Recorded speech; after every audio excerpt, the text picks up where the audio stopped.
fidèle.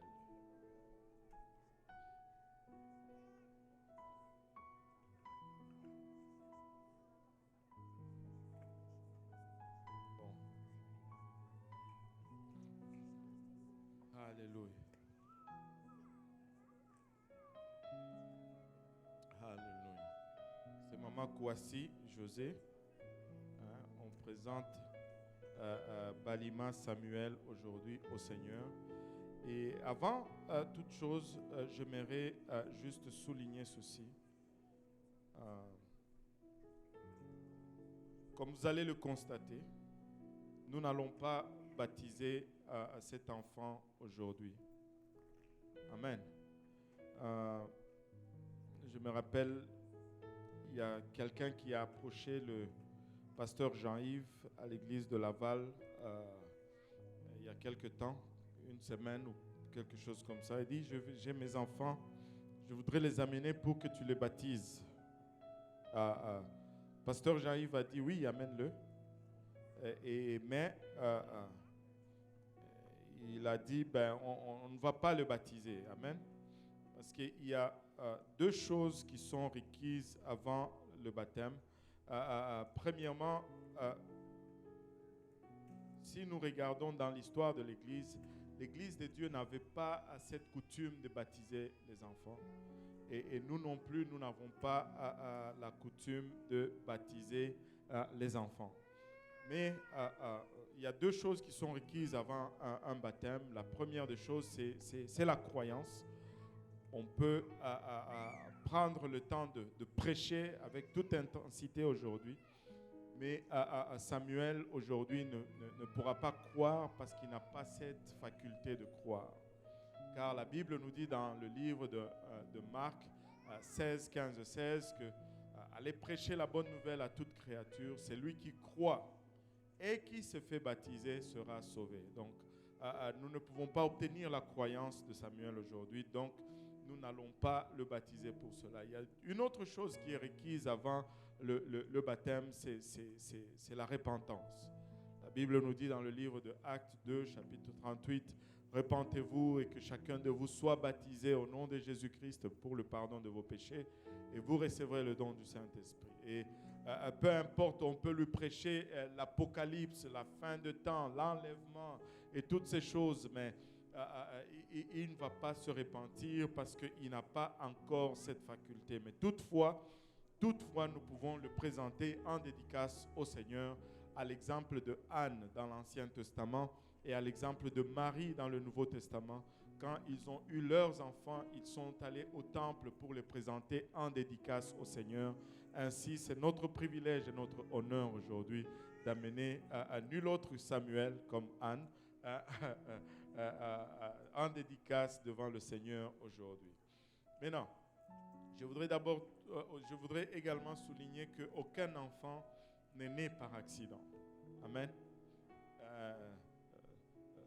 Psaume 139, verset 13 nous dit « C'est toi qui as formé mes reins, qui m'as tissé dans le sein de ma mère. » Aucun enfant n'est le produit d'un accident. Les enfants sont formés par le Seigneur dans le ventre de leur maman et les enfants sont le produit de l'amour et non le produit d'un accident. Et tout enfant est un don de la part de Dieu. Amen. Et tout enfant est un don de la part de celui qui donne la vie. Psaume 127, verset 3 nous dit « Voici de fils sont un héritage de l'Éternel, le fruit des entrailles est une récompense. » Mais tout don qui nous vient de la part de Dieu vient avec des responsabilités. À chaque fois que Dieu nous accorde un don, il va nous responsabiliser par rapport au don qu'il nous donne. Et une des responsabilités qui vient avec nos enfants, nous le retrouvons dans Deutéronome chapitre 6, versets 4 à 9. La Bible nous dit « Écoute Israël, l'Éternel notre Dieu est le seul éternel. » Alléluia. Tu aimeras l'Éternel ton Dieu de tout ton cœur, de toute ton âme et de toute ta force. Et ces commandements que je te donne aujourd'hui seront dans ton cœur. Que tout le monde dise dans mon cœur. Alléluia. Tu les inculqueras à tes enfants. Tu les inculqueras à tes enfants. Tu les inculqueras à tes enfants. Tu les inculqueras à tes enfants. les inculqueras à tes enfants. Tu les inculqueras. Souvent, mon CD bloque à cette place-là. Parce que je veux que vous portez attention aux mots choisis. Tu les inculqueras à tes enfants. Vous savez, des fois, et le ton et le sens figuré du mot signifie des fois, même quand ils ne veulent pas, on va faire entrer cela par force en eux. Amen. Et on doit inculquer le voix du Seigneur à nos enfants. Ce n'est pas quelque chose qui va se faire par hasard, ce n'est pas quelque chose qui va se faire tout seul, mais c'est une responsabilité qui incombe aux parents de mettre le voix du Seigneur dans le cœur des enfants. Et cela, des fois, contre leur propre volonté. Et quelque chose qui m'a toujours étonné, c'est celle-ci. Nous ne laissons pas de choix à nos enfants en ce qui concerne l'école ou l'éducation. Tu vas aller à l'école ou bien tu vas voir la chicotte à la maison. Je ne sais pas s'il y en a qui ont été chicotés pour l'école. Oh, que j'ai été chicoté pour l'école. Oh Seigneur Jésus, juste à en penser. Alors que l'école, c'est juste pour le temporaire. On va à l'école pour avoir une meilleure vie. Amen. Et à 80 ans, on laisse tout ça. Mais les voies de Dieu, c'est pour l'éternité. Les voies de Dieu, c'est pour toujours. Et nous ne pouvons pas laisser cela au hasard. Amen. Certains parents vont dire, je vais les laisser grandir. Quand ils seront grands, ils vont choisir. Quelle erreur. Vous savez, tous ceux qui excellent dans leur domaine dans le monde aujourd'hui, c'est parce qu'ils ont commencé quand ils étaient tout petits. Tiger Woods, il avait 3 ans, il avait un bâton de golf. Et le bâton de golf était plus grand que lui et il est devenu le meilleur dans son domaine. Si nous allons avoir des meilleurs dans le domaine de la parole du Seigneur, il faut que nous commençons quand ils sont petits. Amen. Tu les inculqueras à tes enfants et tu en parleras quand tu seras dans ta maison, quand tu iras en voyage, quand tu te coucheras et quand tu te lèveras. Ça veut dire que même lorsque tu voyages, Dieu doit rester Dieu. Juste comme ça. Tu les liras comme un signe sur tes mains et ils seront comme des frontaux entre tes yeux. Tu les écriras sur les poteaux de ta maison et sur tes portes. Et Proverbe 22, verset 6 nous dit « Instruis l'enfant selon la voie qu'il doit suivre, et quand il sera vieux, il ne s'en détournera pas. » C'est notre responsabilité que de conduire les enfants dans le voie de l'Éternel. Si tout cela ne vous a pas convaincu, laissez-moi vous dire ceci, le Seigneur est intéressé dans nos enfants. Le Seigneur connaît Samuel par son nom. Il le connaît et il a un plan pour lui. Et pour Samuel, trouver ce plan et le vivre pleinement va signifier le succès pour lui. S'il trouve le plan de Dieu pour sa vie et qu'il le vive dans sa plénitude, il a réussi sa vie. Mais s'il passe à côté de ce plan, cela va signifier un échec. Peu importe l'accumulation de biens matériels ou la célébrité qu'on peut atteindre, s'il passe à côté du plan de Dieu dans sa vie, ça sera un échec. Alléluia. Et votre responsabilité, papa, maman, c'est vraiment d'élever Samuel de sorte qu'il fasse de sa priorité la découverte du plan de Dieu et qu'il fasse de cela son ambition la plus profonde et la plus importante pour lui, que ce soit vivre pour son Dieu. Le Seigneur est intéressé dans nos enfants. Amen.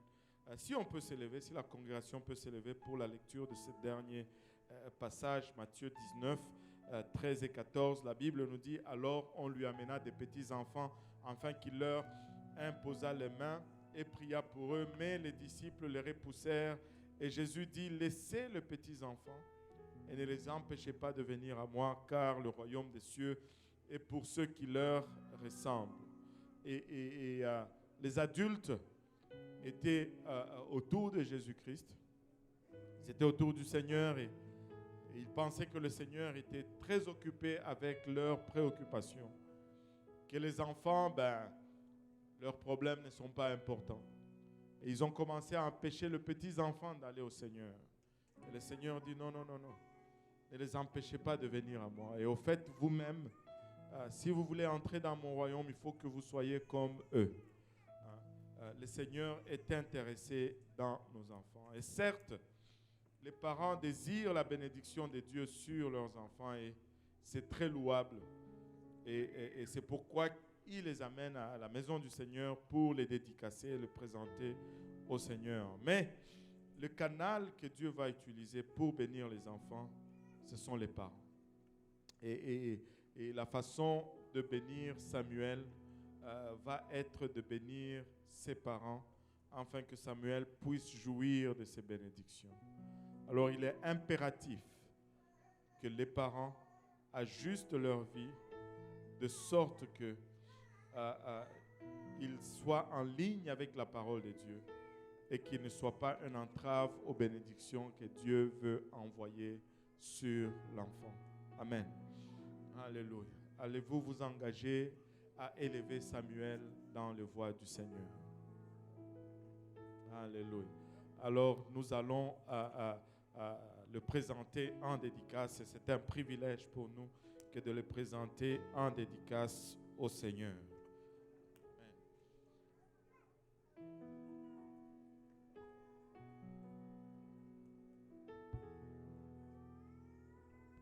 Alléluia.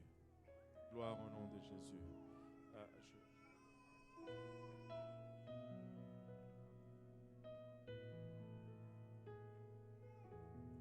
Il ressemble à sa sœur. Amen. Alléluia. Je vais demander au pasteur de prier pour maman José, les enfants, la famille. Amen. Alléluia. Prions tous ensemble, Église.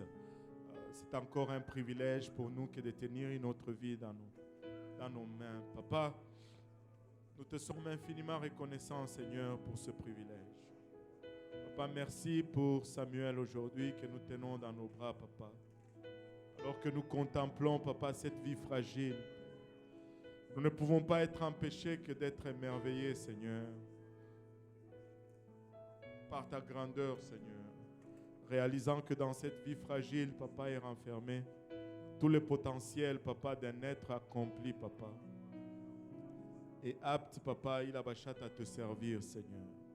Alors que nous venons devant ton trône de gloire, nous prions premièrement pour la famille, les amis, Papa, les parents, tous ceux qui sont représentés ici, Seigneur.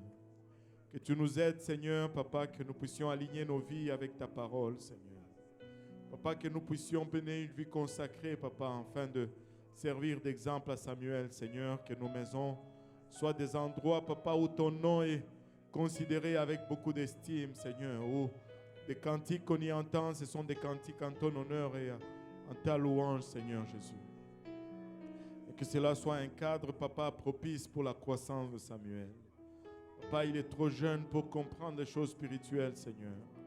Papa, toutefois, nous prions, Seigneur, que tu assignes un ange pour veiller sur lui. Gardez ses sorties, Papa, et ce retour, Seigneur. Que tu le protèges, Papa, de toute embûche, de tout accident, Papa, de toute maladie, de toute contamination, de toute pestilence, Seigneur. Papa, que tu le protèges de méchants de ce monde, Seigneur. Alors qu'il est en train de grandir, Papa, qu'il puisse grandir dans la crainte de ton nom et dans l'amour de ta parole, Seigneur. Et lorsqu'il va arriver à l'âge de la compréhension, Papa, qu'il puisse entendre l'évangile, y croire, y obéir, se repentir de ses péchés. Papa, qu'il soit, Papa, baptisé en ton nom, Papa, précieux, Seigneur, pour le pardon de ses péchés, qu'il puisse être rempli de ton esprit, Papa, avec l'évidence de parler en langue, et qu'il puisse vivre une vie de sainteté pour te servir, Seigneur. Papa, mais d'ici là, nous prions, Papa, que tu puisses le protéger, Seigneur. Alléluia, que tu puisses le garder, Seigneur, dans tes voies, Papa. Père, nous te prions que tu nous bénisses tous ensemble, Seigneur, Papa. Les personnes, toutes les familles qui sont représentées ici. Bénis-nous, Seigneur, pour le restant de ce service et le restant de la journée. Au nom de Jésus, nous te prions avec action de grâce dans le cœur. Nous disons tous au nom de Jésus. Nous disons tous au nom de Jésus. Alléluia. Battons nos mains pour le Seigneur.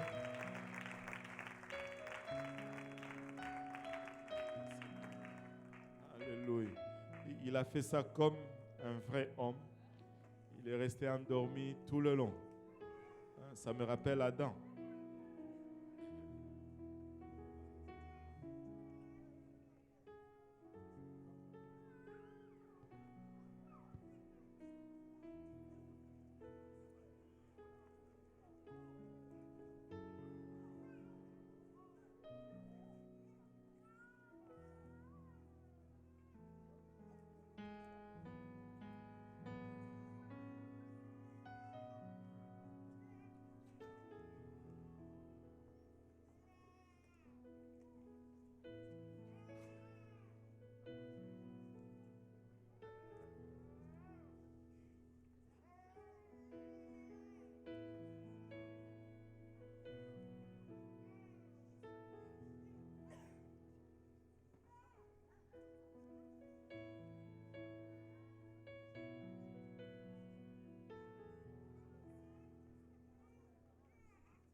Alléluia. Le Seigneur est bon, n'est-ce pas? Alléluia. Le Seigneur est bon. Et là, le temps a filé. Et les enfants vont descendre dans leur classe avec leur enseignant.